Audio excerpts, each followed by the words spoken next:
นี่เลยทุกคนเนาะสำหรับงานสร้างเนาะสำหรับสร้างเลยนี่สำหรับสร้างโดยเฉพาะเนาะต้องการจะได้เครื่องอุปกรณ์ในการเฮ็ดเวียกประหยัดเวลาแถมปลอดภัยให้อีกเนาะให้แนะนำเอาเครื่องตัวนี้เลยไปเนาะตัวนี้จะเป็นเครื่องยิงตะปูเนาะเราสามารถมันมีลูกมันหลายแบบสามารถลูกยิงน็อตก็ได้เวลาเขายิงเขาจับน็อตได้มันยิงด้วยอัดเกล็ดลมเนาะตัวนี้เนาะสบายเวียกเวลาเฮ็ดเวียกมันง่ายเนาะ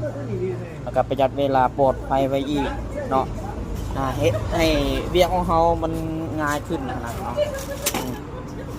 มันประหยัดเวลาให้อีกเนาะนี่สำหรับงานสร้างงานงานไฟฟ้าอย่างต่างๆเนาะงานทั่วไปนั่นแหละเนาะเพดานนี่อย่างต่างๆก็สามารถเอาเครื่องตัวนี้ออกไปใส่ได้นี่บอลลูกมันเวลาเขายิงมันจะมีเกลียวน็อตพันนี่